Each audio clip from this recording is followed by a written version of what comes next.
Welcome to everybody. Just a very quick introduction of myself. I think we're on the first slide now, normally, Aliocha. My name is Sabine Rakotomalala. I work for Terre des Hommes, and I have been working for, I'm a psychologist, and I've been working in psychosocial support programs for about 6-7 years, namely linked to child protection and sometimes also into our nutrition programs. For 2 years, I was also providing support to the IAC reference group on mental health and psychosocial support. As some of you may know, they've produced IAC guidelines on mental health and psychosocial support, and I was co-chair for that group for a year and a half, which was part-time. Okay, so we're going to move to the second slide. So on the overview of the presentation, this is actually very strange for me because, to be honest, I've never done a presentation, especially a training, where I don't have the opportunity for people to ask questions along, so don't hesitate to put up your hand if I'm talking too quickly, if something is not clear. And you'll also see that normally I always give presentations with exercises to start with and then a bit of theory, but so this is going to be a bit of theory for you, since this is the only way possible to do it around the world. So the overview of my presentation, I think it should take about 15, maximum 20 minutes, but I'm going to focus on 4 points. The first point is on learning by experience, a little bit of theoretical background. The second one, which will probably be to take most of the time, is how to introduce mental health and psychosocial support to a managerial level, I would say. So really, if you have 90 minutes to present what is mental health and psychosocial support, this is how I would do it. So you can then copy and paste, and I can send you other materials, but I'll just take you through briefly how I would present in 90 minutes. Then I think I also wanted to add something for if you do have to present mental health and psychosocial support to more specialized groups of people actually working with children in psychosocial programs. So I'll just take 5 minutes to take you through some key competencies there that are important, and then some issues on monitoring, probably more general monitoring of your training, but then I'll try to be as specific as possible on psychosocial support. So the first point is, I'm on the third slide, Aliocha, learning by experience. I don't know how many of you have heard this already. I think for me in training, there's nothing more important than learning by experience. I think it's a Chinese proverb that says, tell me and I will forget, show me and perhaps I will remember, involve me and I'll understand.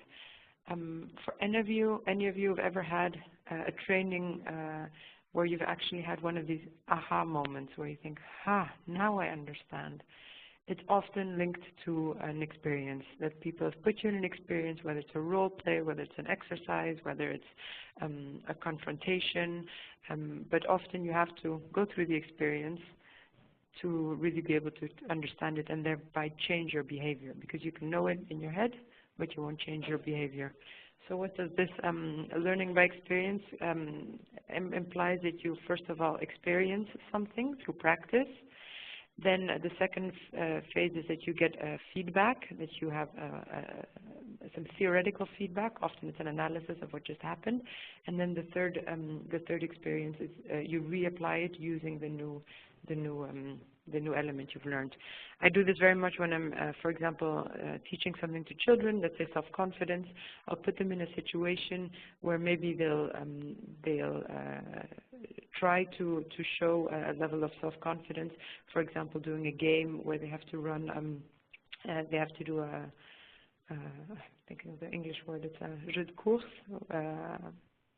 a pathway that they have to follow, and then they think that they're feeling okay at it, and then once we stop and we discuss it, and then they say, oh, but I messed up on this, and I should have done this differently, and then I can give them feedback on interactions I saw between two children, or on how the group was working as a group, or on some of the leadership skills, and then they can redo it, and often the second time they do the exercise completely differently, and you see that the children have very quickly adapted their learning to practice.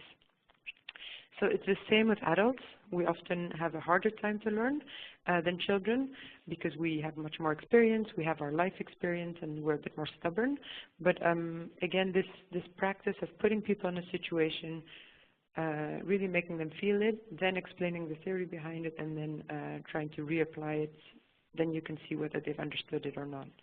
So you'll see that in most of the trainings, in the examples I'll be giving throughout these 15 minutes, there's much learning by experience. Yeah, okay. I'll move to the fourth slide. Before doing a training on mental health and psychosocial support, so sorry, just back to maybe 1 second, back to the other slide. What's so important in mental health psychosocial support is it's something that's really linked to behavior change. So it's not mathematics, it's not science, it's really linked to behavior change. And so we really want people to understand it and to feel it in their guts so that they can change their behavior when they're interacting with children. I just wanted to say that on slide 3. I'm going to move forward to slide 4.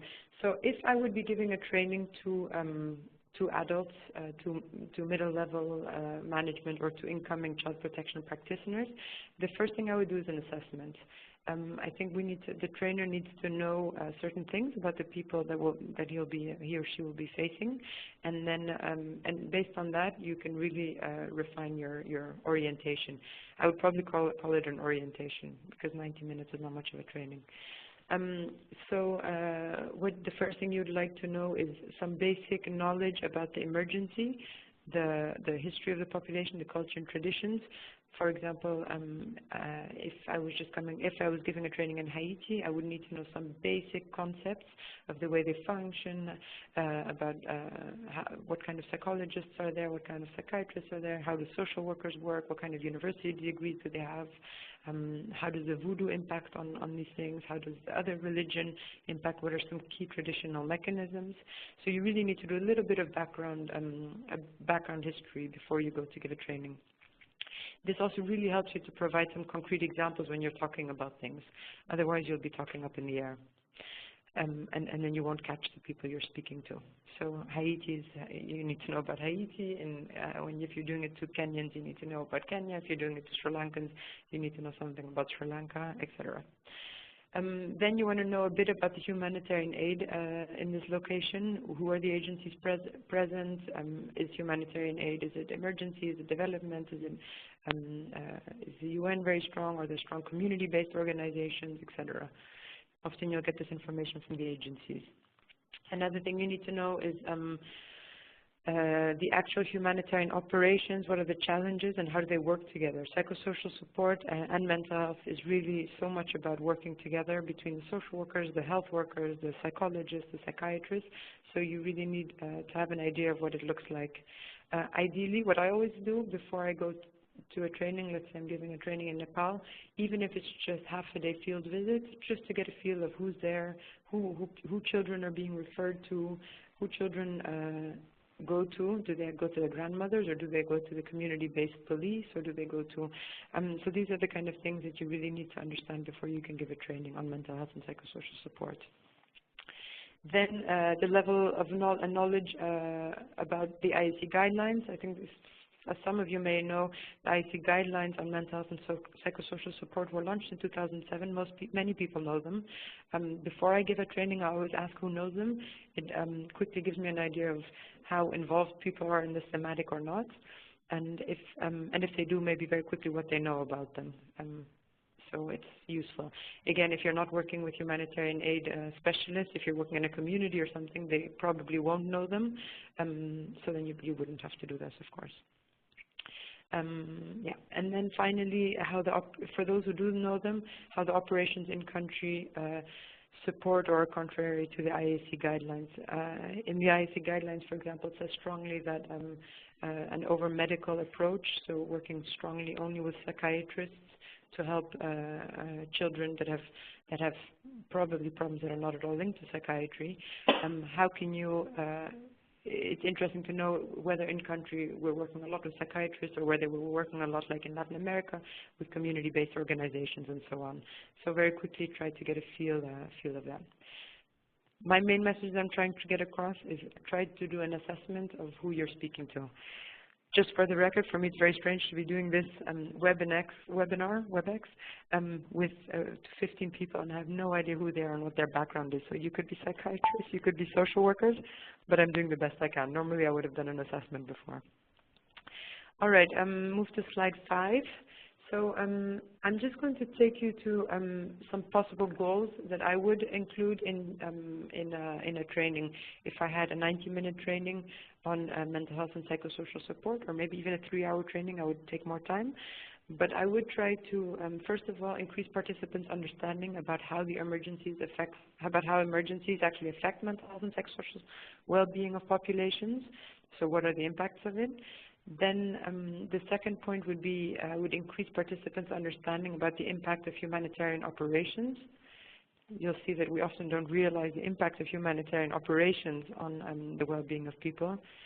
I remember when I arrived in Haiti a few months after the earthquake, I told them, I think you had an earthquake on the 12th of January, and I think you had a second earthquake on the 15th of January when all the humanitarian aid workers came in.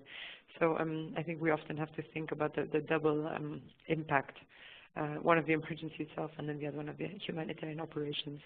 And then I would try to give an overview of what are the IAC mental health psychosocial support guidelines. So I'm just going to take you through these three on how I would do this. Yeah, so you can take notes and you can, or you can get the PowerPoint after. But so for the next slide, Alyosha, please, number 6. So the first, if I was to address how emergencies affect mental health and psychosocial well-being, I would probably do it in the following way. I would make this large diagram which shows the child, the family, the community, and society, and ask people to write responses on what are the risk factors and the protective factors at the child level and at the child level, family level, community level, and society level. This exercise I've seen is very important. Again, when I was in Haiti after the earthquake, and I asked people, so what do you think are the main concerns following the earthquake? And people said, oh, children are depressed, parents have psychosis, all the children are having nightmares, and there's a lot of bedwetting, and et cetera, et cetera, et cetera. When we actually broke it down and when we said, what are really the problems that are being faced by the child and the family and the community and the society, it really opened up the perspective for them. So that they were able to show some of the problems that were, of course, those were not the main problems. The main problems were that the children had been separated from their families, that the families were no longer able to practice their religion, that there were corpses lying around the place and that nobody had buried them properly, that the communities had disintegrated. So all these things were coming up, and it was much broader than just on an individual level. So that was a very interesting thing that came up. Also, the answers were very different from the expats than from the nationals, because the nationals very quickly realized what the problems were, and that they weren't about bedwetting and depression, but that they were much larger problems. And then also, this exercise is important to show what are the risk factors and the protective factors. We so tend to focus only on the problems. Everybody's affected and everybody's miserable, and we forget that there's also protective factors. So if we can just jump to slide 7. After doing that exercise, it takes about 20 minutes, and maybe between 10 minutes for them to write it down and 10 minutes to share. Then you can go on to show what does it mean, what are risk factors. Risk factors are elements that increase the risk of further psychosocial problems. For example, family separation will lead to other psychosocial problems. What are the protective factors? And the protective factors are so important. They can be psychological protective factors like your temperament, your ability to be positive, your ability to still be optimistic, or social factors that really protect you. The concept of resilience is a person's ability to overcome difficulties and adapt to change. We all know everybody has a different type of resilience. So within one family, one child may be very resilient and the other may be a lot less resilient. But it's the concept of understand, or it's the idea is to try to have participants understand that we all haven't been affected the same way. Some children will be able to deal with it much better than others. And then the coping strategies are much more specific, often linked to the resilience, but what are the actual strategies that that the children are using to minimize the stressful events. So I think through this exercise you can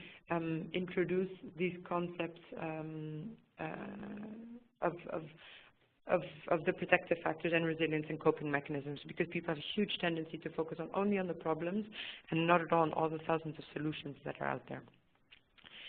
Then I would go on to explain a little bit about the impact of the emergency. So we will look at some of the risk factors. And here you can say that nearly all the children will show some change in emotions, behaviors, social relations in the short term, but this is absolutely normal. Very quickly, with access to basic services, many of the children will regain normal functioning. Only a very small percentage, maybe 10–15%, will really be much more severely affected. Again, we have this huge tendency in emergencies to say, oh, all children have post-traumatic stress disorder, and they're all bedwetting, and they're all suffering from depression, and it's just not true. We realize statistics from WHO have shown that it's not true, that many children, of course, they're upset, they're a bit withdrawn, and it's a question of maybe 10 days up to maybe a month for them to start functioning normally again, if they at least receive the basic services and hopefully support from their family or community.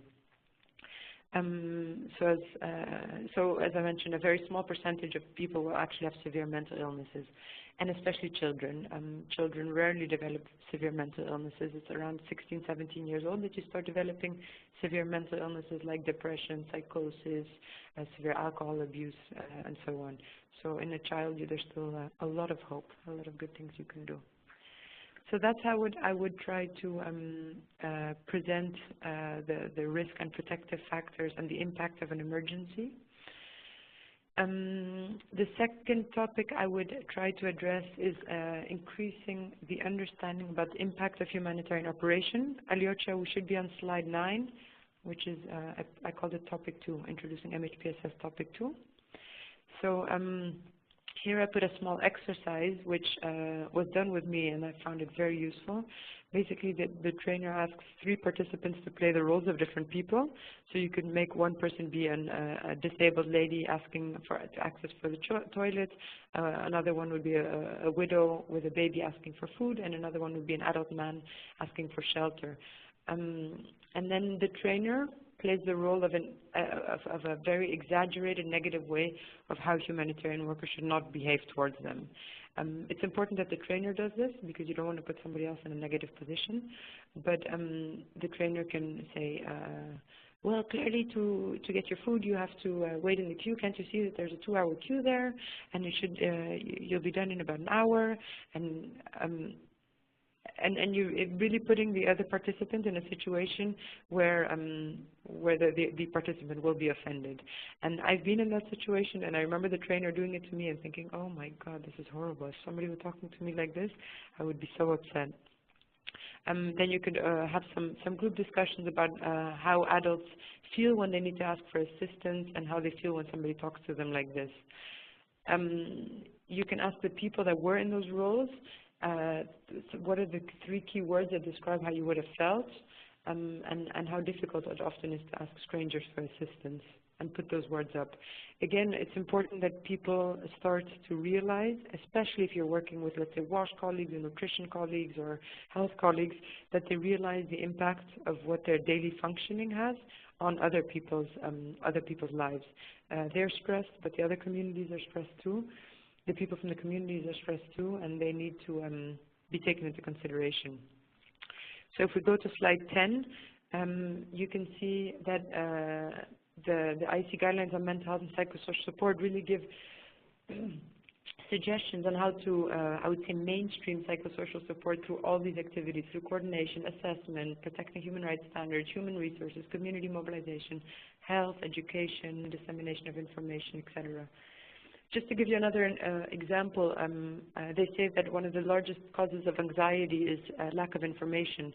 So as you can imagine, in a village, you would have, after let's say an earthquake, huge 4-wheel drives driving through the place, and communities watching these huge cars driving through, no idea where they're going, not understanding what's going on, and these are situations, and when we, all of us, as psychosocial people carrying the message of psychosocial support, should give as much information as possible to populations so that they know, okay, these cars are driving through your town because they're going to go deliver food at this place, but you can have access to the food because they will be coming to your house at this time. It can be done through radio messaging, it can be done through newspapers, through pamphlets, but this is something where we really need to be very careful to make sure that we disseminate information as much as possible. Also, of course, for example, on assessments, how do we do our assessments? You can walk into a house and say, all right, I need to ask you questions. Can the girls please come here and the boys stay there?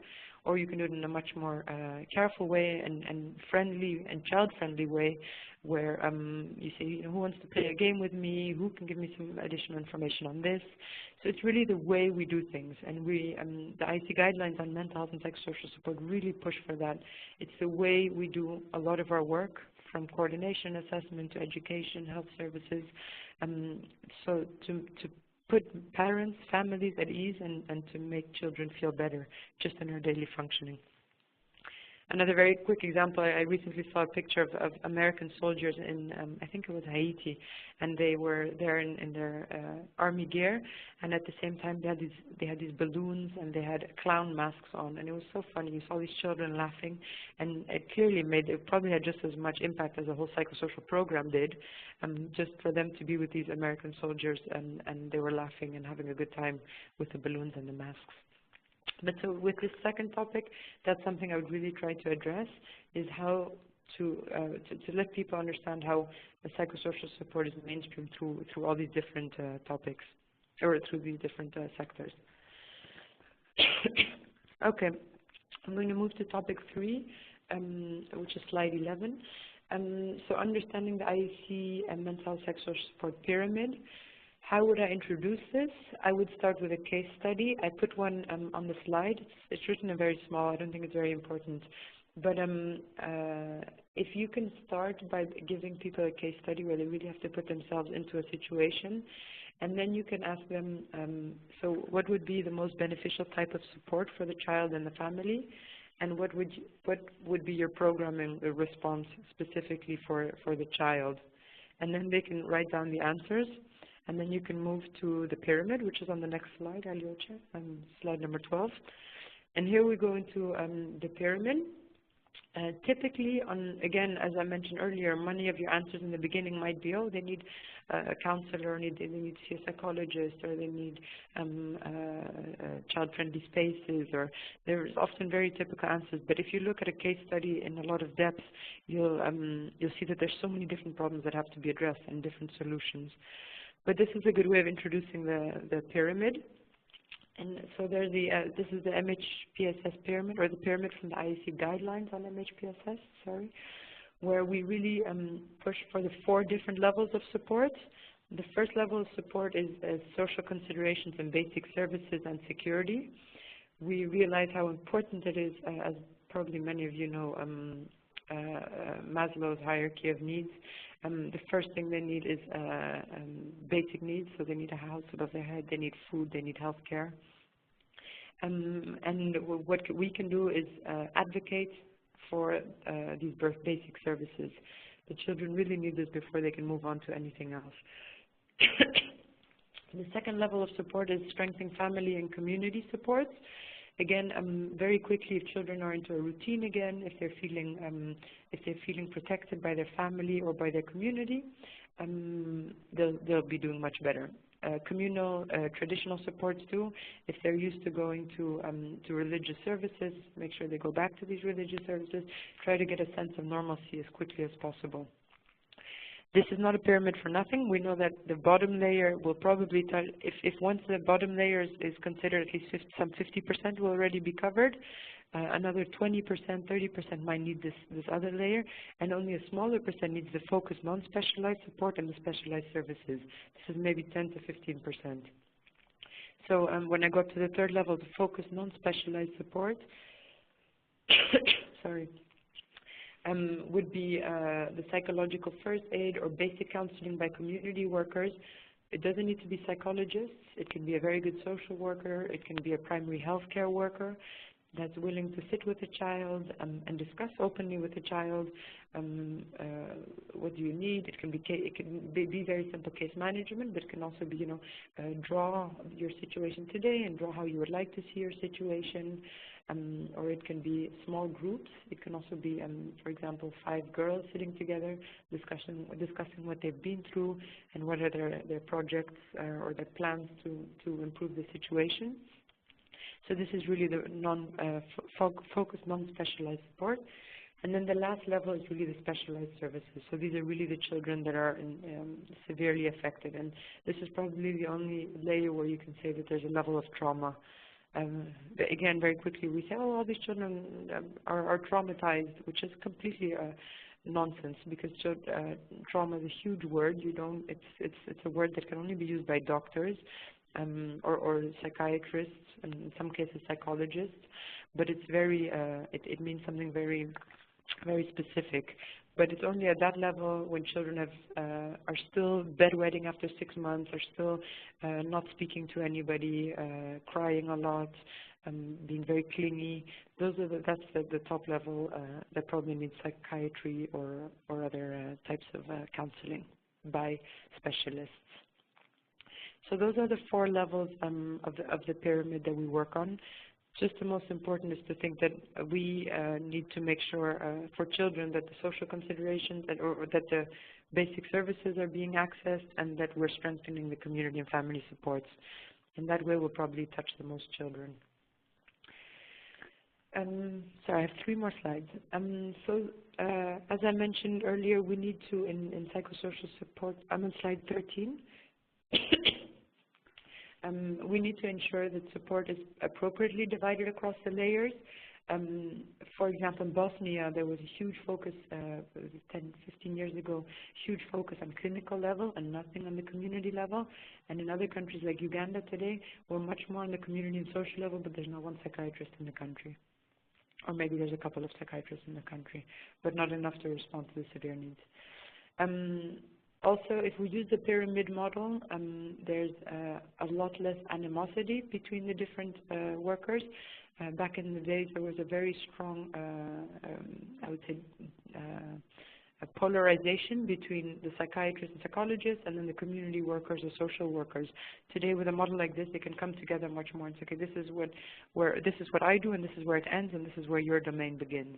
So there's no reason to not work together. And then important to realize that no agency can provide support at all these levels. We need to know where we're working, and often in project proposals today, in ECHO and so on, they say, I'm working at the 2nd level of the pyramid or the 3rd level of the pyramid, and then you can see who else is working at the other levels of the pyramid. But we need to make sure it's being done. Next slide, a couple of do's and don'ts. Coordinate MHPSS. As we saw, mental health psychosocial support includes all these different sectors and includes people from psychiatrists to social workers to community workers. So make sure that we're not working in isolation. The second one is trainings. If you do trainings, there's practically no use to do standalone trainings.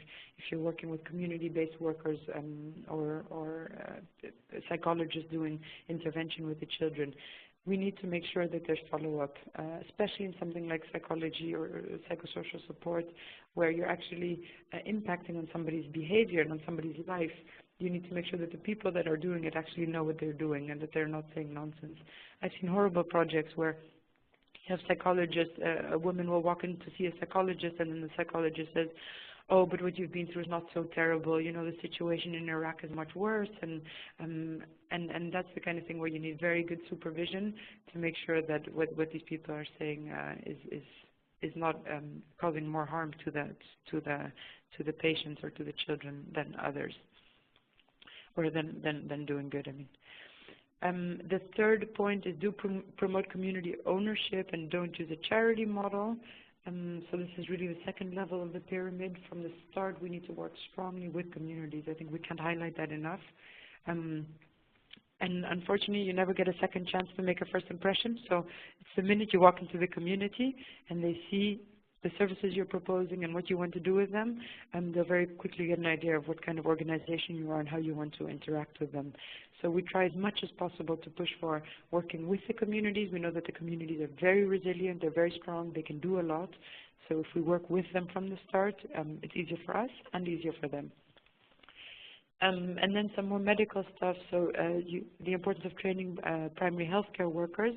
but we don't want primary healthcare workers to distribute medication. And then on the medication, they can distribute medication, or the doctors can distribute medication, but they have to be on the non-essential drug list, which is a WHO list, very clear, which says which ones can be used and which ones cannot be used. Again, in countries like Haiti, where there's medications, you can just buy them off the street anywhere. But we have to be very careful that we're not whatsoever endorsing any of this and just using the medications that are on the list. And then the referral system, again, we try as much as, it's important to set up a referral system, but you'll have a hard time if you screen for mental disorders and knowing that there's no referral. I think like somebody on the line is from Sudan. I think there's very little care for cases of children with psychosis or severe drug addiction. So be careful to not screen them up to that level if you know that they won't be able to provide to receive any support. The before last slide, number 15. This is, I'm moving now to a different level because I often work with training people that already have the global skills, but that really need to interact with the children. And the modules that I would do with them are much more specific and much more long-term, and it's much more about behavior change of them so that they can help in the behavior change of the children. So these are some of the modules. For example, perception, which is the way we perceive a situation. It's a module that I can take a whole day on sometimes with social workers. Resilience and resources of the person. Again, our social workers often have a tendency to think, oh, nobody can do anything, let me do everything for them, but it's not true, we're resilient. Managing emotions, often we have to learn to manage our own emotions before we can help somebody else manage, a child manage their emotions. So a very important module. Feedback and self-knowledge, communications and active listening, conflict resolution, leadership, motivation, community mobilization. And then we have a number of methodological and technical skills. Again, we often ask our social workers or our volunteers or our community-based workers to play games with children and then make sure that they're very psychosocial, which is not easy. So I would then spend time with the workers explaining them some games and how you can make a very traditional game psychosocial or add a psychosocial component to it, giving ideas of games for small children, games for teenagers, traditional games, creative activities, etc. Again, these are all, if I was giving a training to people, to the frontline workers working with the children, I would give them a training, using exercise activities and exercises, and then I would coach them on the ground for a couple of weeks, probably days, weeks, and then go back and then again have a session on how they've experienced it, and then continue like that, because I think there's a lot of coaching needed on when you work with the children directly. Sorry, my last slide, I see my time is up, is on monitoring. Again, there's two levels of monitoring. The first one is if you're in a workshop to see if people have actually understood what you're saying, you can ask participants some specific questions throughout the session, and then you'll very quickly get a feel of what they've learned or not. You can ask them to summarize, and often you'll see what they've understood and what they haven't understood.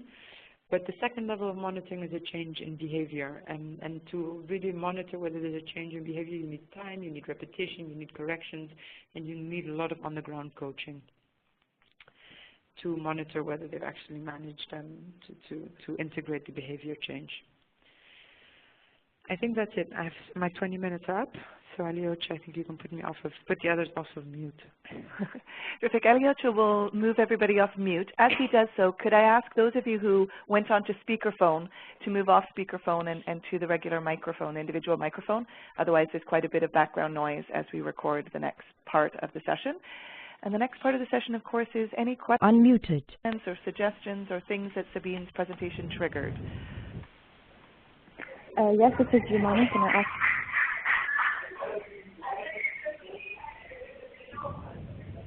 Hello? Yeah, hi, Jumana. Go ahead, Jumana. Yeah, there's lots of noise behind you, but go ahead. Yeah. Sabine, I just want to ask you, how much of a psychologist do you need to be to do MHPSS work in emergencies? We don't always have access to psychology background. Well, honestly, not at all. if I would say, I would say we don't need so many psychologists. As you saw in the pyramid level, the first, second, and third level don't need psychologists. Even the third level, which is really psychological first aid, which is very simple psychological support, you don't need to be a psychologist. I mean to run the training, not to... Sorry, to give a training? Yeah. I don't think you need to be a psychologist to give the training. I think if you understand the concepts, then you can give it. Okay. Hello, Jumana. I gave a training to a psychiatrist a couple of months ago at WHO. There were 20 psychiatrists, and they were fine receiving a training from me, and I was explaining to them about the community and family support part of things. So I think it's as long as you get the right content, it doesn't matter who gives it. Okay. Yeah. I'm very much interested in the area of promoting community ownership. I think we have a very interesting experience, which I have, which I've seen in Darfur here in North Darfur about, especially supporting child-friendly spaces for children, and promoting psychosocial activities and services within the camp setting. And this idea was really done in a very charity way and over a long period of time.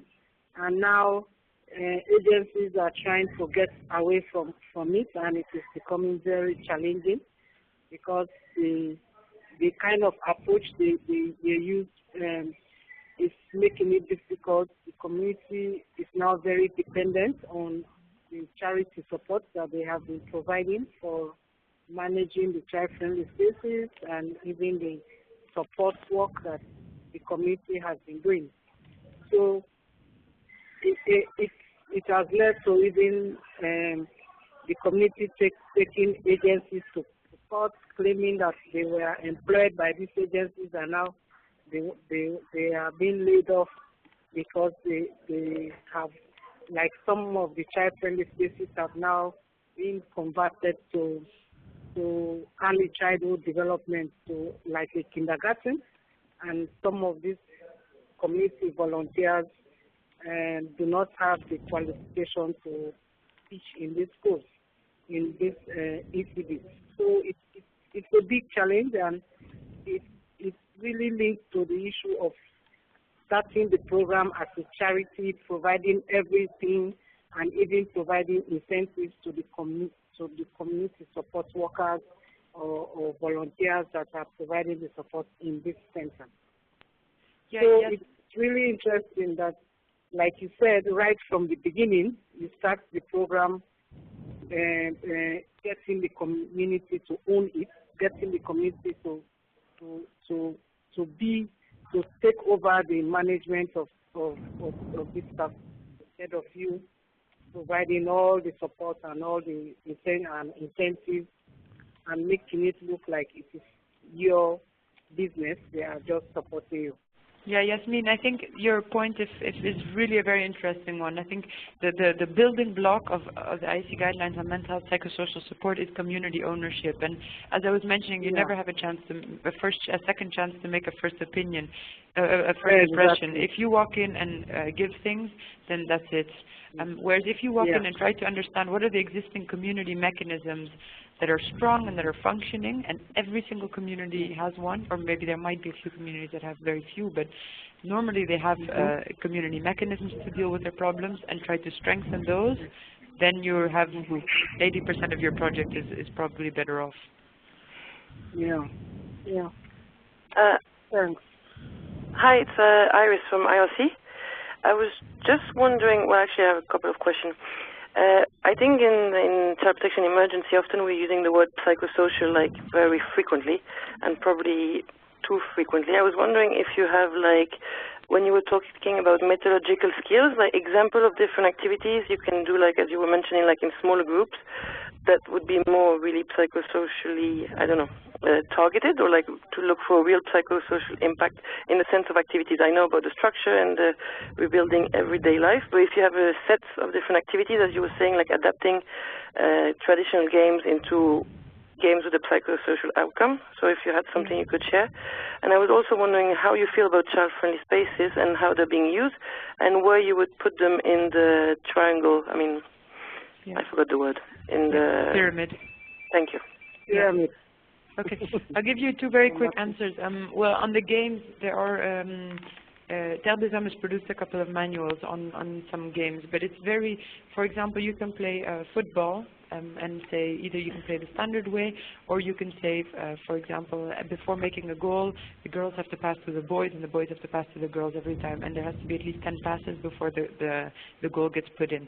That's a way of promoting team spirit, promoting gender equality. That's one example. You can play hopscotch, you know, the game where you jump into the boxes. You can play it the normal way, which would push probably for competition, or you can say you jump it in pairs, for example. So two people the same height have to come together and do it. But we have a whole range of activities that we can. I'll share the website, because Terre des Hommes has a group where we put all those activities on the Mental Health and Psychosocial Support Network. But that way there are millions of activities you can do that, rather than promoting competition, and they really promote either collaboration or leadership or team spirit, or there's many things you can promote through these games. And do you have some like also for smaller groups, like you were mentioning the 5 girls and like drawing and asking what you see in this drawing, or how you would feel yourself to be in the drawing? Do you have some of those activities as well there? Yeah, we can. I can share a manual that we use a lot, and I know that War Child also has excellent materials on that. But yeah, I don't know, Joanna, if you can tell us how we can share tools. Do we put it on the CPWG site, or? I think it'd be terrific if that's where it does end up. But if you want to send them to me, then I can make sure that everybody who's been involved in this call gets them. Okay, perfect. Yeah, that would be good. All right, and the other question on child-friendly spaces, I think there's a good way to do child-friendly spaces and a bad way. There's, again, I think like our colleague from Sudan was saying, if you take the time, and it doesn't need to be a lot of time, but if you take those few extra days maybe to actually assess whether child-friendly space is necessary or not, then discuss with the community where would be the best place to locate it. Would it be in a school? Would it be in a tent? Would it be in an existing cultural center or an existing community center? And then who should work there? Then very quickly you can have an excellent child-friendly space, because child-friendly space is clearly a place where children can go, where they're protected, and where the parents can get on with their daily activities, knowing that the children are in a safe space. So they can be excellent, and we see very bad ones too, where they're just set up with a tent, people come in, go, there's no control, no activities, and finally it's more worrying that they're there than good that they're there. And again, we've recently developed guidelines for child-friendly spaces, which we're trying to promote, to say kind of how you should do it and what are the do's and don'ts for child-friendly spaces. And those are the interagency guidelines you're referring to, yes? Yeah. I can share those too. Any other questions as they relate to training on mental health and psychosocial support at the various levels?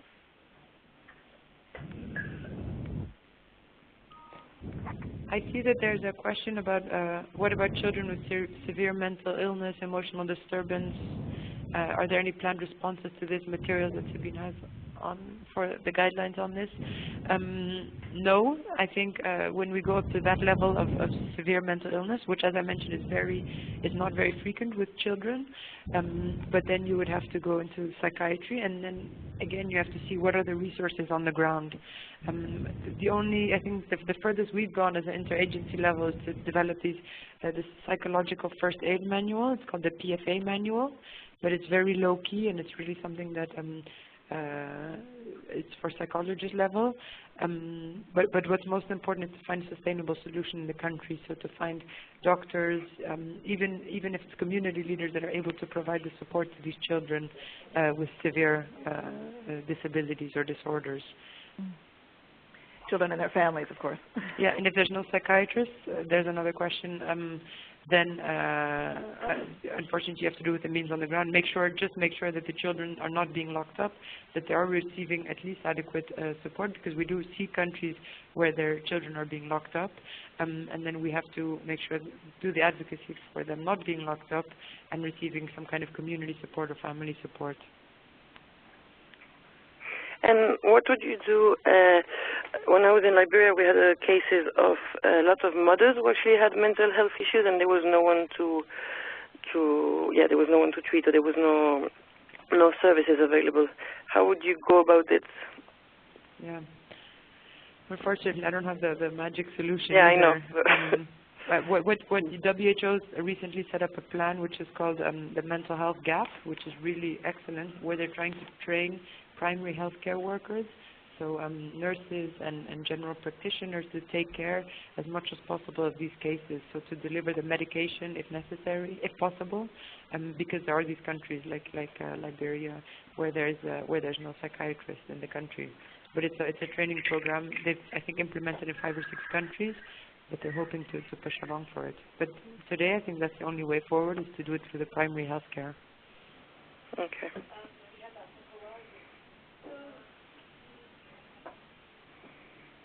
Well, might this not be a place that emergency psychosocial support workers could assist,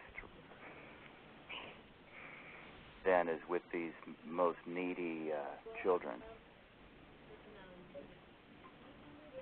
Sorry, I didn't hear that. Is that a question? I didn't understand. Yeah, it was a question because she was saying that there's not much need for psychologists and was downplaying, I felt, the role of social workers. But with these most needy groups that have, for example, in Liberia, where there's no psychiatry,